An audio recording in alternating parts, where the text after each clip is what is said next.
somebody. With Hallie Howie Long. I was telling Hallie, I said, when's the here? I mean, flat tops would be there, so I got my first one 20 years ago, so. At Howie. Guys, I'm not gonna do I'm sorry, excuse me. I'm not gonna do a 3, 2, 1 or anything, Drew. We're just gonna roll film. All right. So You just kind of and we Yeah, I'm just gonna go all over the place with stuff. Yeah. No order, or like starting when you were born and stuff like that. But we'll cover a lot of different things. And first of all, just appreciate you taking the time. I know you're busy, but we really appreciate this. This is for the Drew Pearson Show, and this is our second year now. So how's the movie going? Huh? How's the Hail Mary going? It's discussed coming really that. well. It's coming Yeah. well. You know, I talked to the people with the guy Brian. Hogland, yes, from he did the 42, the movie that you liked. That movie's great. Yeah. It was a great movie. Yeah. I finally got a chance to see it after a phone call, and I mean, I agree with Well, you. the term Hail Mary is the one that can make it make sense, because that term is being used for everything. Yes, sir. Yeah. Yeah, and they're open to it. It's just finding the time. Yeah, get the You right know. script together that makes it interesting. And, Well, you know, they said, you know, I mean, y'all are the script pretty much, Raj. Yeah. So, I mean, it's just a matter of connecting the dots and making it interesting in the sense to where, you know, it makes sense to everybody. Yeah, they could put something together. I was watching, got all those grandkids at the house. They were watching that movie with Kevin Durant in it, that basketball movie. Oh, yeah. The little kid yeah.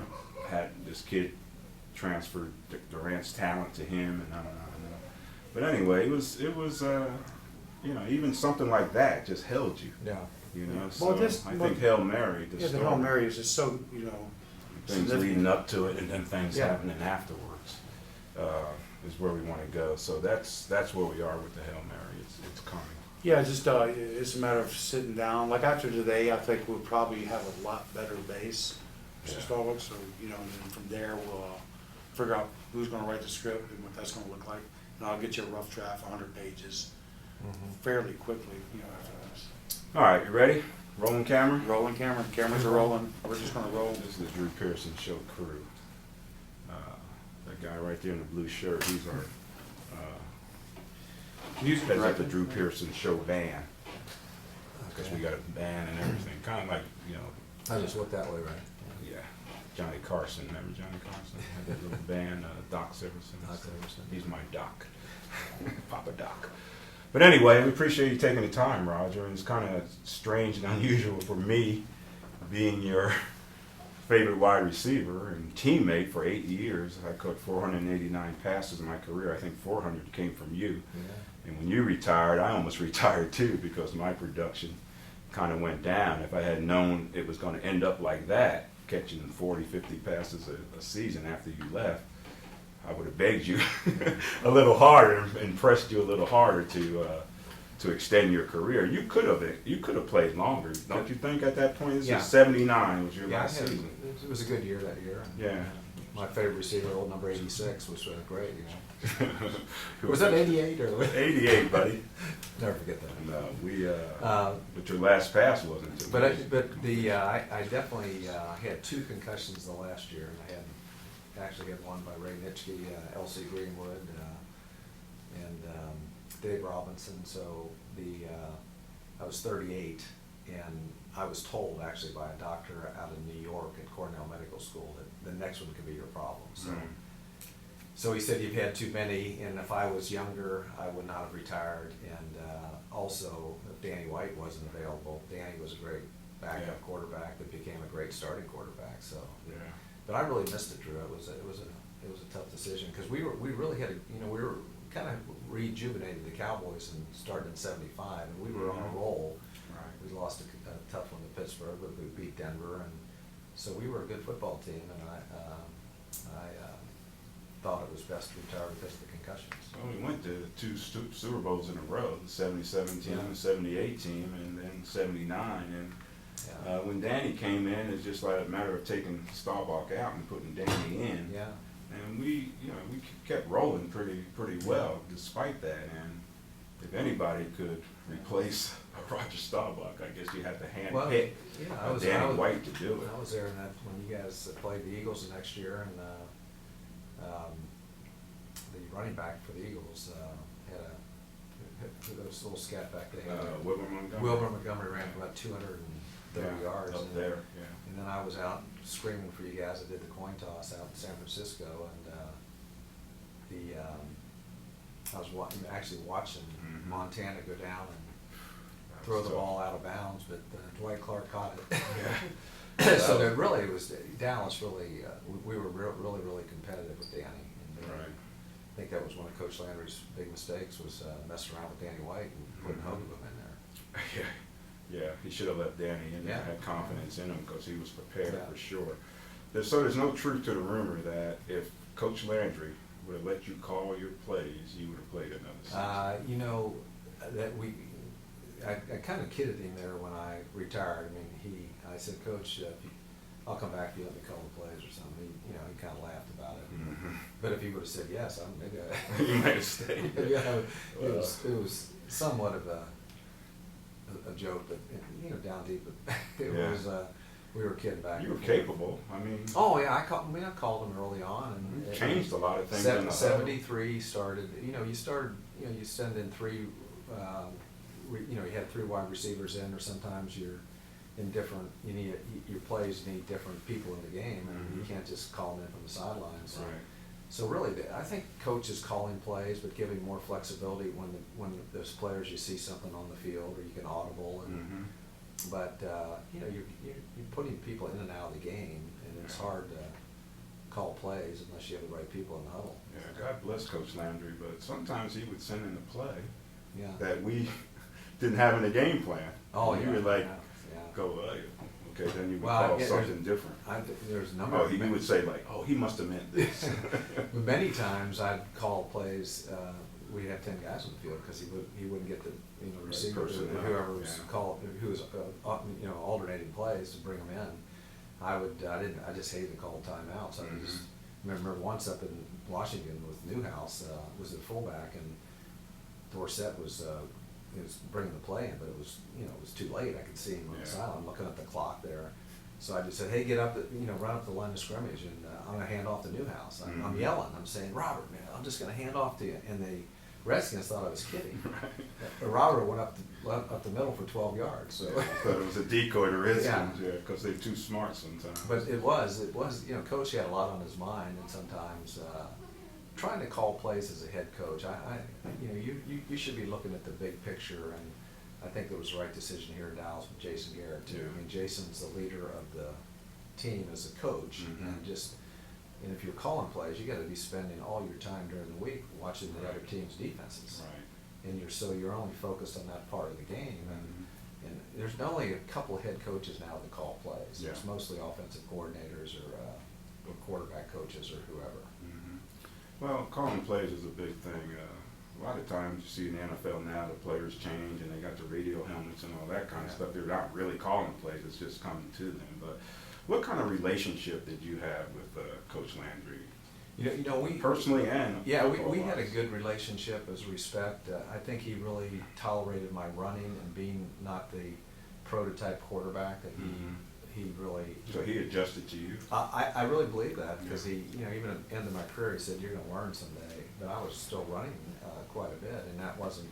He was always not happy with that. Mhm. One time I ran 120 yards against the Rams, and I thought we lost the game. I was watching the film. He was just chewing me out for running all the time. Mhm. So that part of it, but he also knew that I wanted to win, and most of the players believed in me, and we had a really good team, and we were winning, and so I think we really, my respect for him was enormous.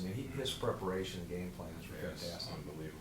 And but after I retired, we became really good friends. While I was playing, he wasn't trying to befriend players. I think Right. he knew he had to cut them, but he was a good man. He would do anything for you. And when I separated my shoulder, he was at the hospital when I had the operation, and so our relationship was good as quarterback and coach. But when I retired, Mhm. we played golf together. We did things we formed a good friendship, and but I always had respect for him, whether it was playing or after I retired, and I got to know him better. Yeah. Well, big talk in Dallas before the season started, before they hit training camp, was Tony Romo, and he's going to be more involved in the offense now. He's got this new contract and stuff. Were you involved in any way of putting the game plan together, or did you have any input into the game No, plan? we got the game plan early, the quarterbacks. We come in on, and the coaches, you know, they're already started even before our game on Sunday, getting ready for the next week's game, but say maybe on Friday and Saturday, we'd at least looking at film. Yeah. So they would try to get the game plan together, and then we would come in on that off day, if it was a Tuesday usually, and we'd get the game plan. We could look at it, but we didn't really have an input into direct input into it.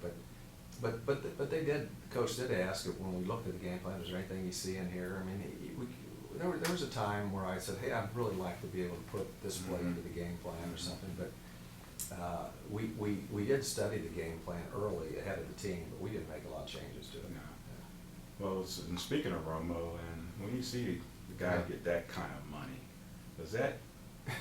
No, it doesn't bother me. But I'm not bother you, but No. does it make you scratch your head that Well, that type of money there's is a involved reason. in the league Yeah, now? there's a reason for it. In the Yeah. '70s, the TV money was not nearly what it is Right. today, and you know, right now it's over 130 million or 40 million per team per year with 32 teams, and so there's a lot more money involved, and there's free agency, and so there's going to be bigger salaries, and that's just the way it is. And but Romo, that's nice. He's got a nice That's nice contract. money, Yeah, man. That's nice 55 million guaranteed. You know, that's I don't know what your first year's salary was in the $25,000. $25,000. Wow. Third year, Tex got me in there and said, if you start this year, you will already, no, he raised it to 35 because I was fighting for the starting job. And he said, if you start more than half the season, I'll pay you 50. So that's Craig Morton. So I made 50 my third year, which I thought I doubled my salary. Yeah. So it was, with our battle with Craig, I got that extra 15. Then we So went was to Craig making more than you? Did you know? Oh yeah, Craig. Yeah. Yeah, but he should have. He was a veteran, and I Yeah. was. Yeah. But as a rookie, was coming out of the Navy was $25,000. Wow. Did you get a bonus when they? I got a bonus when I came out, and Kansas City and Dallas drafted me, so I committed to Dallas while I was still in the Navy if I ever played again. And then if I joined the team, I would get a bonus. So the bonus was a big deal. It was actually, my bonus was $50,000. Amazing. Yeah, so that was a lot. I mean that. Yeah, that was a lot of money, That was but that was a still very not very good 55 bonus. million And the guaranteed. reason I got that is because I also Kansas City had drafted me. So. Yeah. So they both wanted me to sign. If I ever played again, I would play for them. So I had minimal leverage because I didn't ever think. I honestly, when I got out of the Naval Academy, 4 years, I didn't think I'd ever play again. I mean, 4 years seems like an eternity when you're young. Yeah, how did that feel? I mean, that you had Well, a when great you're career, young, you're Heisman. yeah, Now you're yeah. thinking, man, I might not be able to extend it. Well, yeah, You know you wanted to play pro ball. Well, I know, but I also knew that I had a commitment to the. Yeah. If I would have tried to get out of that commitment, I'd be trying to get out of everything the rest of my life. Gil Brandt couldn't get you out of that. No, I mean, Gil Brandt came to see my mother, though. He tells this story, and talked about, because I was a junior when I was drafted, because I had a year in junior college, so I was eligible as a junior. So Dallas and Kansas City drafted me. Okay. And so Gil Brandt came to our house, talked to my mother, and said, Roger's got a girlfriend, who I did, who I actually married. Yeah. And, we can really take care of him if he leaves and joins the Cowboys. And Gil said, my mother said, get out of this house. And so there was no way that, and so I didn't even consider the fact is I'm thinking, though, someday they thought that after 4 years in the Navy, I had my senior year, then 4 years, and that I could, play again, and they believed that I could play again even more than I did, because when you're young, I think 4 years, man, I'll be 27 years old. Yeah. But as the years went by, I stayed in shape. The only time I really was, I stayed in shape, but I was in Vietnam, and I, couldn't stay in, wasn't a lot of, threw the ball around there with all, we supported the Marine Corps in the I Corps area, with South Vietnam, so I was more of a support role. But then I was at Pensacola Naval Air Station, was able to play some base football, and I took leave, went to Cowboy training camp. So I was, all of a sudden I was excited at 27, getting a chance to play again, and it worked out. out, so. When that time came, I mean, you were ready. I mean, that's what you wanted to do. You didn't Oh, I want to really, continue no, to pursue the last year, when I that went, career in the I Navy? took 2 weeks, the best 2 weeks I've ever taken. I went to Cowboy training camp the year before I got out of the Navy, and I had a real good 2 weeks, and Coach Landry actually gave me the playbook to take back to Pensacola. I was stationed at Pensacola Naval Air Station. And when he did that, I knew I was gonna get out and play again. Yeah. And that's the first time. And then I told the Navy, because I had an obligation of 4 years at that time. And so I told them I was gonna leave after 4 years. And that training camp really probably, going to that training camp really made a difference, knowing I could play again. Speaking of Vietnam, how was that experience? And how long did you stay there? Were you married at the time when you went Yeah, over? we had just, Jennifer, our oldest daughter, was just born, and I left, I was in Da Nang and Chulai. I was in a support role. I was a logistics supply officer supporting the Marine Corps. I had a very responsible job. I was, God love our Marines, because at that time, the Marines in 66, 67 occupied the northern part of South Vietnam, and we were the naval support activity in Da Nang, and we supported them in everything, logistics and everything. And so I wasn't out getting really shot at. I mean, I carried a .45. I actually became pretty good shooting a .45. I'd go with the Marine range and practice. I didn't shoot anybody. Had a good eye, huh? Yeah, I didn't shoot any.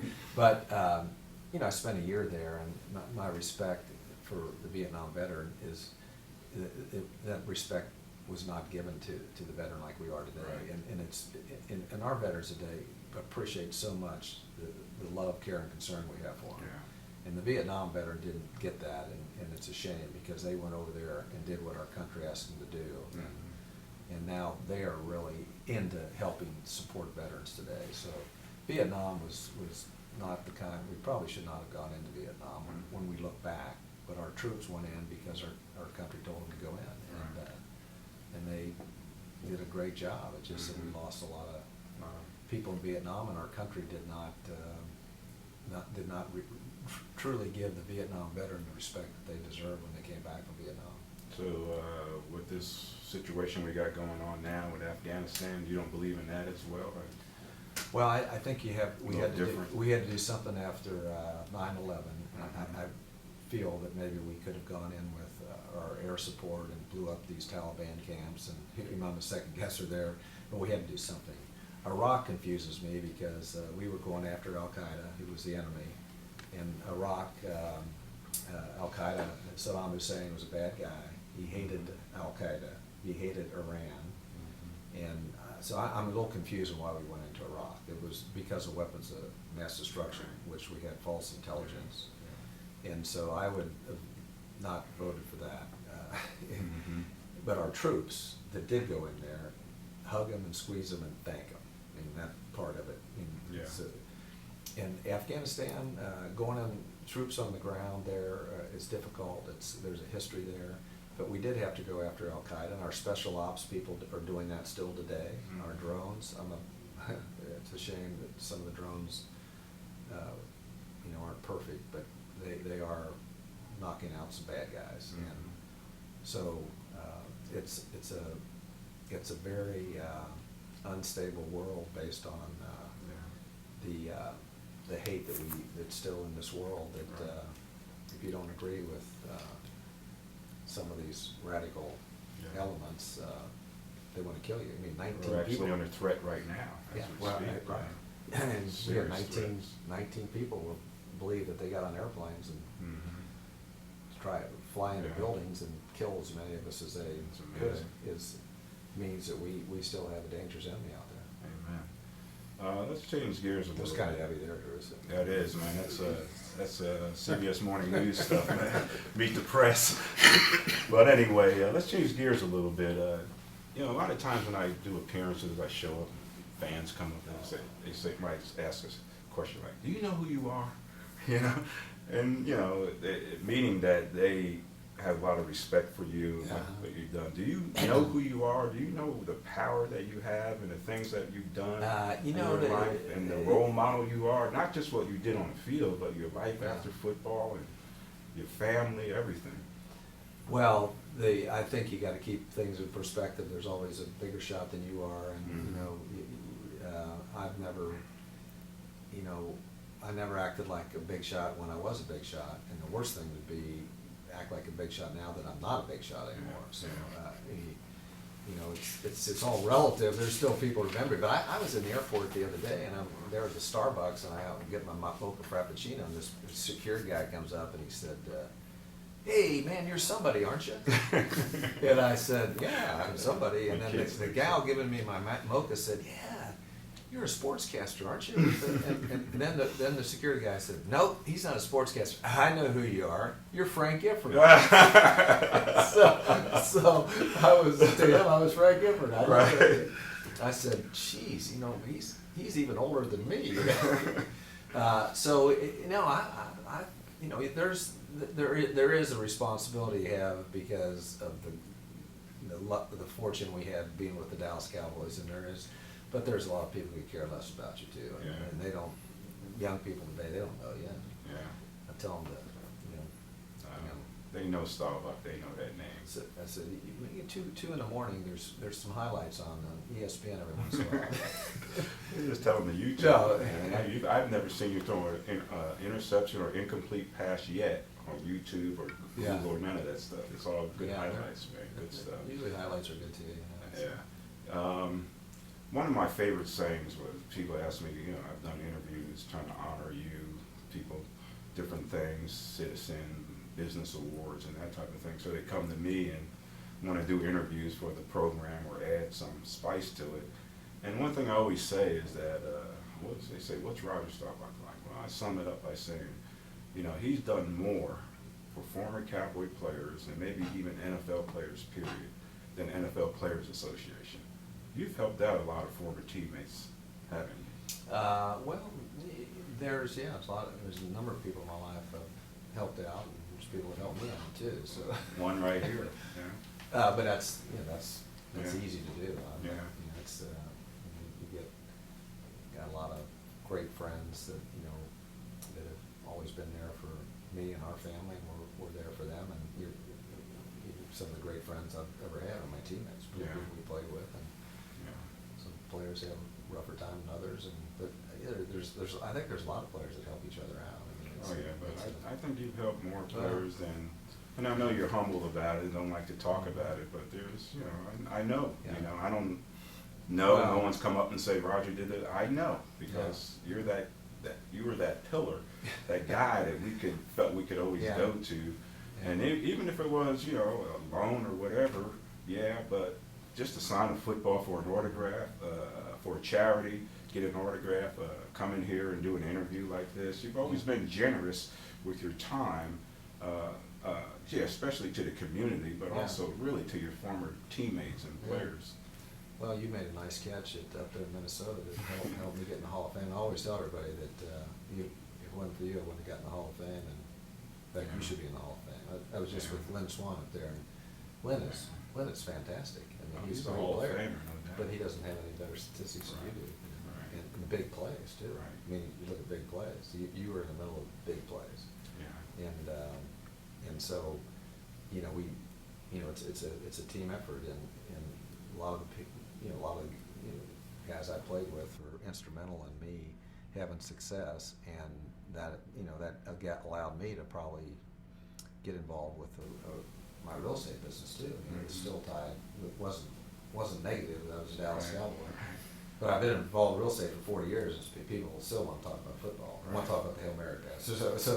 And when you look at numbers, you're probably more successful in the real estate business than you were as an athlete, and a Hall of Fame athlete at that. We had, fortunately, a lot of great people built this company.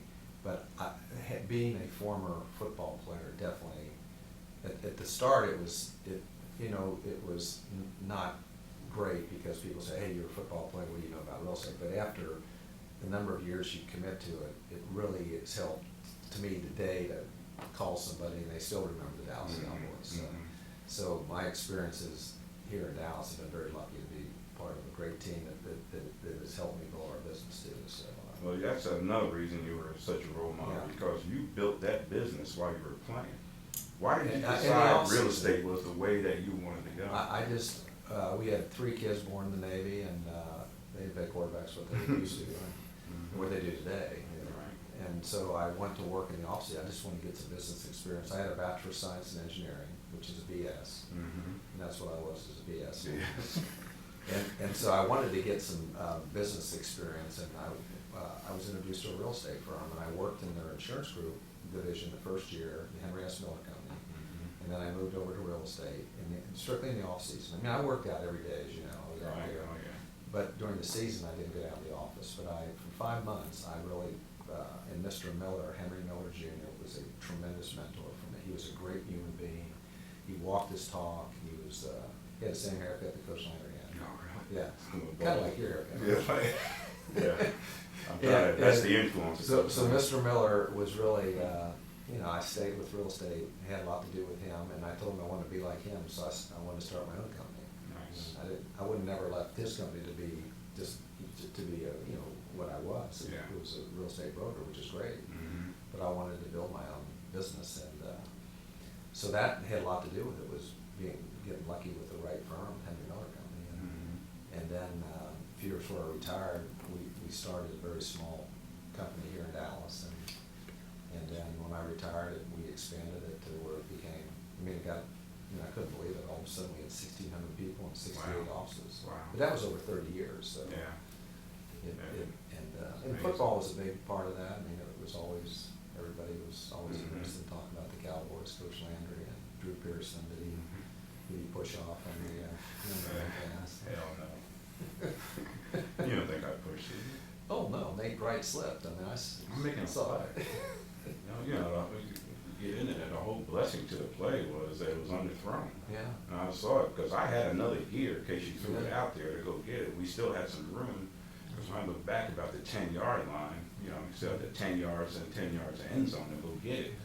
But because you pumped Golden so good and came back, Paul Krause took the I was way downfield because I didn't run that turn in move until about 10 yards. Yeah.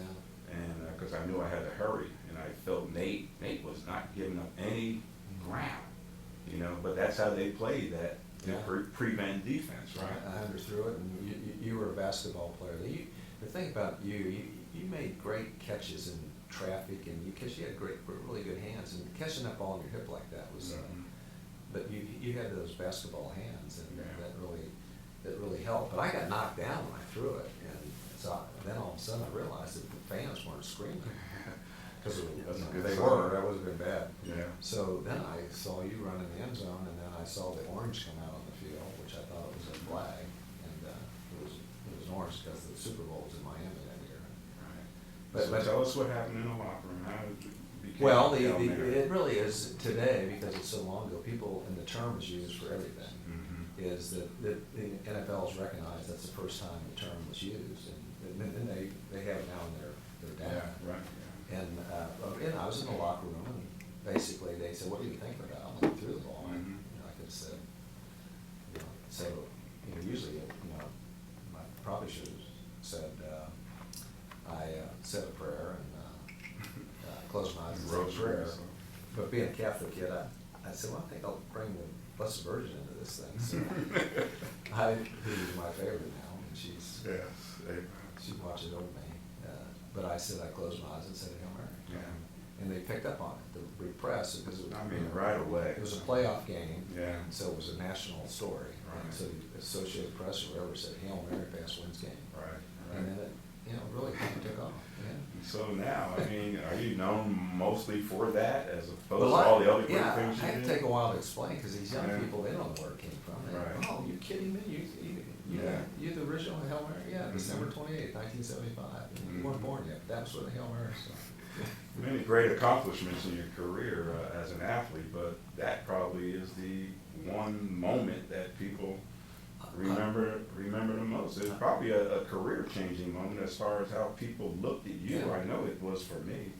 But the thing that's important about that, we won that game. We beat the Rams the next week because they were celebrating. They didn't have to play Minnesota in Minnesota. Right. So we go out and play them and kill them out in I LA. know.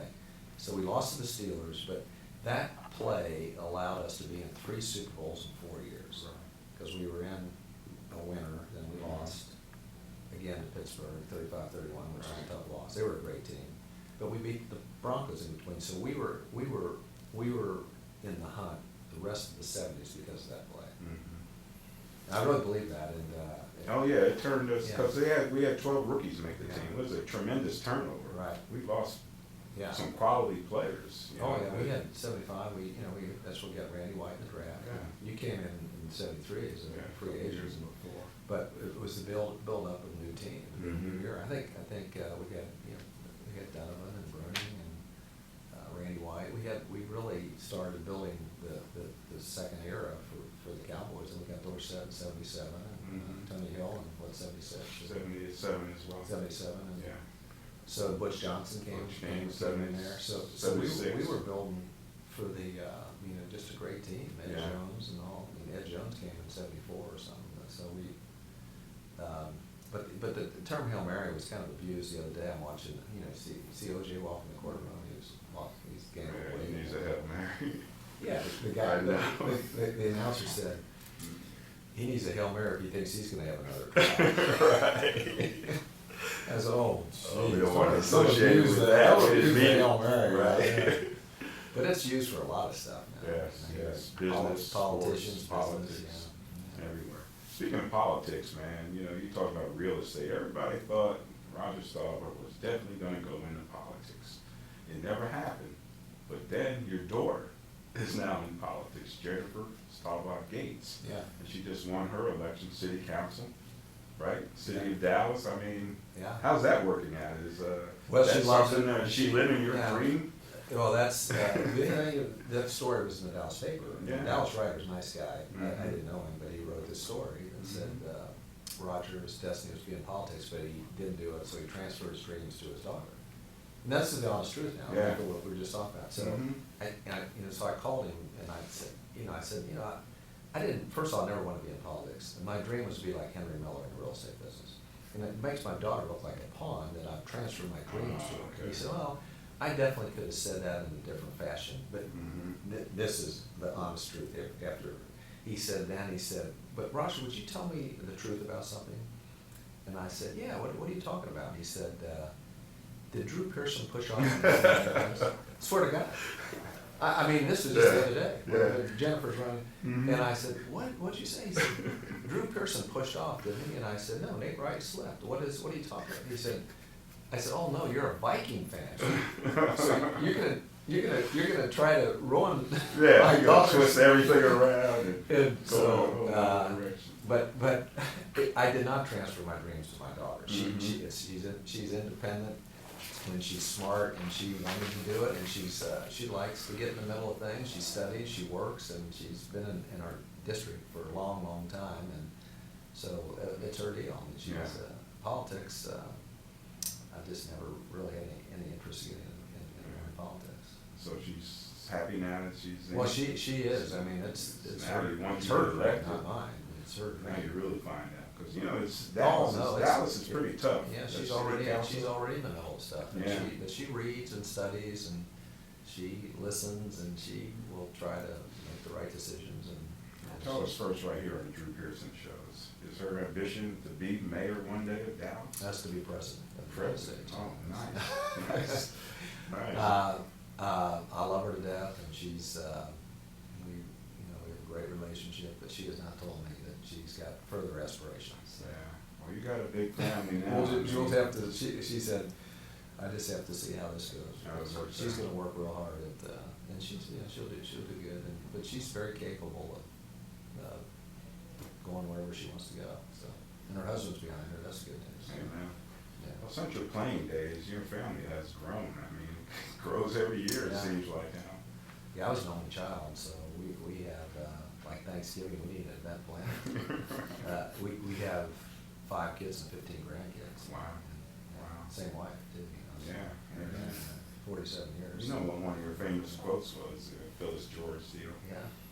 She said you something about sex or something, or Joe Namath No, or it's just something. she making me look like I was not having a good time like Joe was. Yeah.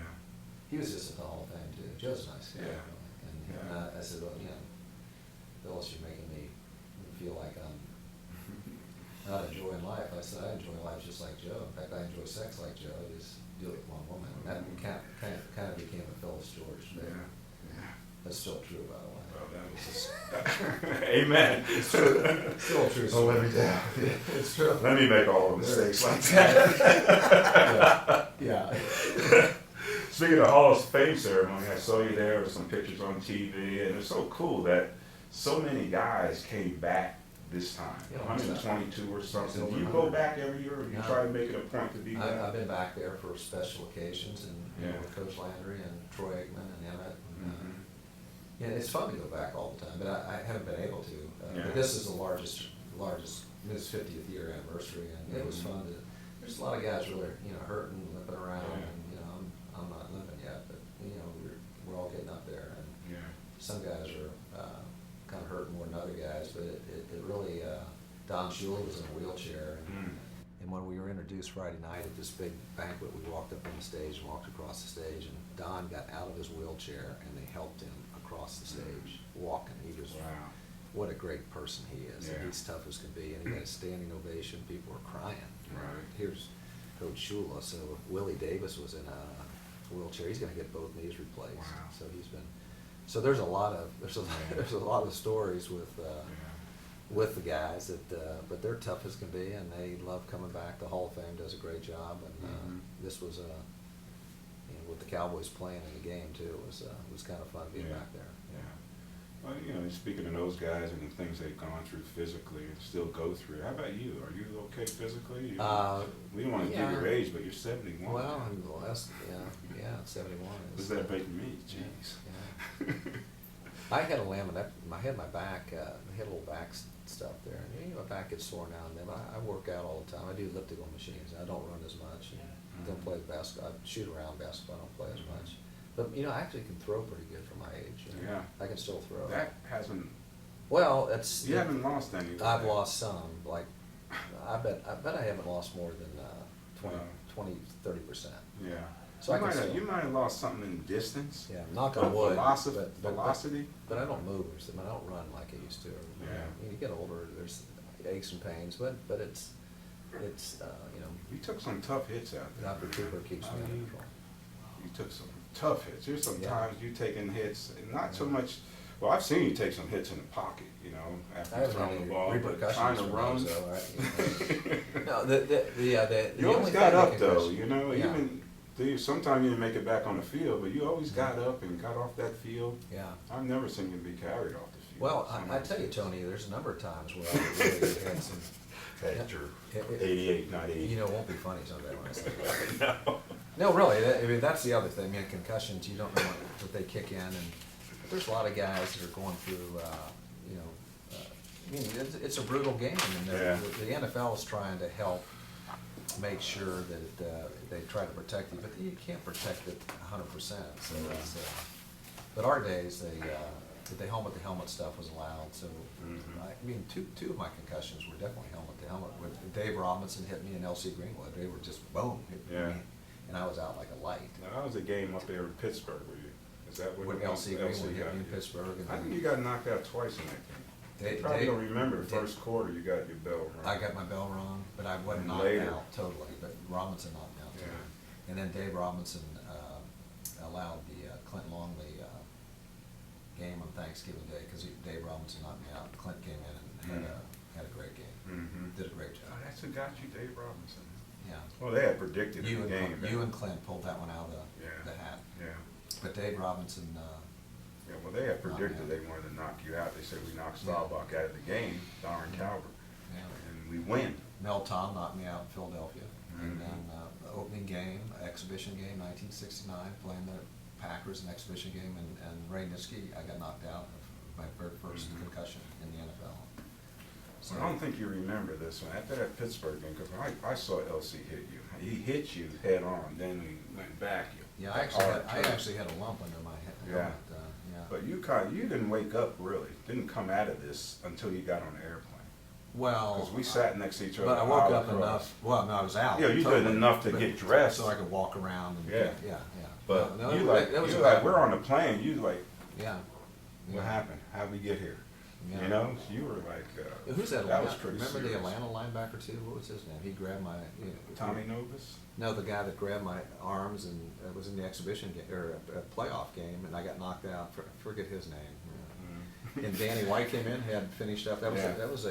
a playoff game against Right. the Falcons. So I don't know who that linebacker. I can't it's call. good that I can remember the concussions Yeah. when they happen. I don't know. It's Well, you've taken your share, and to be able to, you know, be Yeah. like you are now, I mean, you feel pretty good. Yeah, it is an issue, the concussions and how it affects people. And Mhm. I think it's back to back though that's really harmful. And players today can't go back in the game, and they might even not play the next week. Right. So if you can spread them out, it's Right. it's probably better than trying to get one and then you have one the next week. Then you got some problems, I think. You know, growing up, you were a pretty good athlete in all sports, football, basketball, and baseball. Do you have any regrets that you chose football instead of maybe baseball? Well, I played baseball through college, Yeah. and I probably could have given baseball a shot. Basketball was a game that came more year round. I was a decent shooter. I wasn't a good ball handler when Mhm. you compared it to. But baseball, I probably could have given it a shot. But football, when I was moved to quarterback in high school, it changed my life because I was a defensive back receiver. Oh, really? Yeah. Wow. But the coach switched me to quarterback. What year was that? It was, I really only played quarterback as my senior year in high school. And, Mhm. and it really, I liked it, and go to the dance after the game, the girls liked me more because I was a quarterback. I didn't really want to be a quarterback at Yeah. first, and I gave it my best, and it turned out. Did you play quarterback at New Mexico? I played, yeah, Military? that was a great, that really helped me, because that was like a redshirt year before I went to Navy. Mm-hmm. We were 9-1. We had a really Wow. good junior college, and we had a wide open offense, Mhm. and so that really helped me get ready for the Naval Academy at quarterback. Yeah. Well, it worked out pretty good. It was a great school, New Mexico Military in Susan Roswell, and it was a good Yeah. academic school, and we had about 25 people there that were going to the service academies. Wow. Wow. Yeah. So that was like a stepping stone. Right. You have friendships from then still Yeah, today. well, still, Yeah. just still stay in touch with a lot of guys, and a number of people there went to the Naval Academy too. Mhm. So we have a lot of good friendships from the Naval Academy and New Mexico. And you still support the Naval Academy? I know you go to Yeah, games and yeah. stuff. You see the offense they run. That's an offense Staubach can run. That's right. You know, because Yeah. that, Triple option option. Mhm. stuff they They, do that. I of course would have loved to throw more, but the triple option is really a good. And in the NFL, what do they call it now? The Read option. read option is really kind of an option almost. Yeah. Yeah. Some of these young guys I can could run have. it. I could have seen us doing some of that kind of stuff off Yeah. the shotgun. Mhm. You know, and where they converge on you and pitch it Yeah. out to Dorsett. You take the hit and Dorsett gets Yeah. the touchdown. Yeah. Let's. What about the Cowboys today? You know, I'm a Cowboy fan. You cut me, I'm gonna bleed Cowboy blue all over you. And I'm Yeah. true blue. I follow them. I love them. It's been hard though. You know, no wins. You know, everything that we did back when we played, we were judged by playoff appearances, and even beyond that. We okay? Are we Oh, filming? no, you're fine. We're just gonna get some close-ups, guys. All right. Just keep rolling. I know you're almost done. We're almost done. So are we on camera or anything? Oh, Or? yeah, this is we always roll. Or are we just talking? You're on camera here. Oh, Tom. And we're just gonna get a little Yeah. close-up of you guys. Okay. From that This side, is- this different is angle. Good stuff, you know. Yeah, this is great. Natural. I'm- Natural. I'm just, Thing. Yeah, what do you think about the Cowboys today? I'm disappointed they haven't won more and done some things a little differently. But the game has changed. It's so hard to keep teams intact like Yeah. we had back then. Every year, training camp, same coach, same system, same players, and that made us the quality of what we were doing Yeah. better. Here and now, you got a lot of interchanging parts. You draft somebody, you pencil them in as a starter. We drafted Tony Dorsett. He didn't start till what, midway through the season? He came in as a Heisman Trophy winner. Yeah. But now they draft you and they want you to start. So what do you think about the Cowboys today? And Well, are they headed in the right Yeah, direction with Jason Garrett? I think I like Jason Garrett, so, and I think they have a quarterback in Tony Romo. I think the guy's a heck of an athlete, and and you have to have a quarterback, and then the other aspect of it is, the free agency is an issue. Then you got to get a little lucky. I mean, to keep people healthy. Last year, Dallas they were 8-8. They weren't horrible by any means. And Des Bryant has 2 fingers out of bounds. They'd be at least 9-7. They could have been 10-6. So Dallas is definitely got some issues in the offensive line. The running game last year was like 31st in the league or something. So they've got to improve the running game and their offensive line, and then keep these guys healthy in the defense. And they're a very competitive team. So instead of 8-8, they can be 10-6. Yeah. So I'm still, everybody says, Roger, you just don't give up on the Cowboys, and I don't. And, but they were 13-3 a few years ago, and they lost that game to the Giants, and the Giants won the Super Bowl. So the parity is pretty even now. The NFC East, of those 4 teams, there's not really a dominant team. So Dallas definitely can win the division this year. If they keep people healthy and they get a running game. Yeah, because the Giants pretty much stayed pat. Philadelphia, new coach, new system, and Redskins, everything, I guess, depending on RG3 and how he responds to his injury. Right, but DeMarco Murray's got to stay healthy. Right. The running game is such a key to the deal. I mean, Yeah. Tony doesn't have to throw the ball 80% of the time. Right. And you get look at the teams that were successful in the playoffs last year. They all had good running games, and so that should be Dallas's priority on offense, is to improve the run, and then defense. They've got to keep some people healthy on defense, and hopefully the 4-3 will give them a new. I think this 4-3 is kind of exciting. I'm glad they switched to the. Yeah, I like that deep better. Yeah, it gives them something to think about. Right. Tony Romo threw over 600 passes last season. How many is the most you ever thrown in one season? I don't know in one season, but the most I threw in one game was 49 against the Eagles one year. But most of the time we were in the 20s. Yeah. And now it's averages they're in the 40s, and then even Eli in the playoff game 2 years ago threw 60 passes against the 49ers. Right. So that's but they the rule changed for us at the end of the 70s, and you and Tony Tony Hill both went over 1,000 yards that year. So we threw the ball more after the rule change, where you couldn't hit receivers past 5 yards, and the linemen could hold a little bit. And we threw it downfield. The thing I'm most proud of out of my 408 catches, or all my stats, is the fact that I averaged 16 yards a catch. Yeah. You know what Tony Hill averaged? Yeah. 16.8 yards a catch. Yeah. Which was around 16. But when you stopped hitting receivers downfield, your linebackers had to go back deeper to help in the middle, Right. and these guys are running free. Back in the old days, as long as the ball wasn't in the air, your safeties are killing these guys, or hitting until the ball's in the air. Right. So then you start dumping the ball off more now. And so when we were hitting in the mid-50s percentage-wise, today these guys are good. The good quarterbacks are hitting in the mid-60s, like 65% completion. So they dump the ball off a lot more. Right. So you have less yardage per attempt. And that's what you see with the receivers now. Yeah. But But they got a lot of catches, but they're. Des Bryant is such a great. Hopefully he's going to continue. He can be one of the top receivers in the league, and making big plays really for a receiver. It's the name of the game, and Dallas does have a big play guy in Des, and we have one in you, and then we got Tony. Both of you guys are can make big I was the plays. man until Tony got there, and then Yeah. he started looking his way. Well, my I production didn't have went down. I'm like saying, And we had there's no Butch. truth to the But rumor. we had three. There at the end, we had you, Butch and Tony in the game. And It plus, was. I mean, that was like Billy Joe was and pretty Billy Joe. good. And then we had Preston in the slot. I Right, mean, right. We were really good. We were the top offense in the league at the end Oh of the yeah, series. we were always in the 28 Yeah. to 30 points a game range. Yeah. We were getting in. But there's no truth to the rumor that I would always be hoping and praying that we'd be losing the game going into the fourth quarter. Because then I knew I'm going to get some opportunities. Just like the Hail Mary game, I had one pass thrown to me that whole game. You didn't catch him until the To that final drive. Right. So we were 91 yards Fourth away. and 17 was the biggest play of my career. Right. And With if that's not there, there's no Hail Mary. And then the play after that, the swing pass you threw to Preston Pearson, if he catches that, Right. there's 20-some seconds left. They hold him down. We got no timeouts. That's You know right. the veteran Vikings, Yeah. how they were, and the Yeah, rules that- back then, they that could was sit such a- on you That was such a great for game. 20 seconds. We were so big of underdogs. And Mm-hmm. it's 14-10, and you catch that 4th and 17, and that security guard comes over there and kicks you.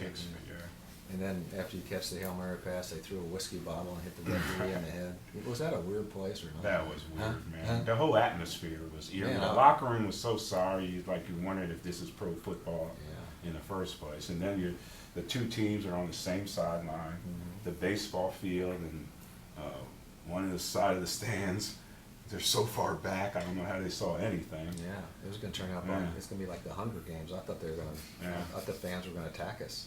I know. I thought we were dead. Oh, I didn't think we'd get out of there. One of the longest runs I've made just coming off the field to the sideline was in that game because we had to go past the Viking bench, and they were all giving me the look, the finger, and everything else, man. That was. I talked to Fran Tarkenton, who's a fantastic football player. And Fran still can't get over that game. None of the Vikings can. I went in Minnesota to do an autograph session with Nate Wright, and he heard I was going to be there. He didn't want to do it. But those Vikings fans are great fans, and when you think about it. But that game, they were like, they suffered. You see the Hunger Game? I mean, people were good. I thought they were going to come out in the field after they hit the referee with the whiskey bottle and everything. I said, and then the orange comes flying I'm out. looking around. I'm thinking back in Vietnam or something. They take cover, right? Well, what we're talking about, because of that play, the Hail Mary, called the Hail Mary, we're talking about making a movie of that. How do you feel about making the Hail Mary movie? Well, the term Hail Mary is really it's a term that's got it's a brand. I mean, so from that standpoint, people would be interested in how the Hail Mary started, where it came from. I mean, not the Rosaries Hail Mary, but as far as using it in a do or die situation, which we did.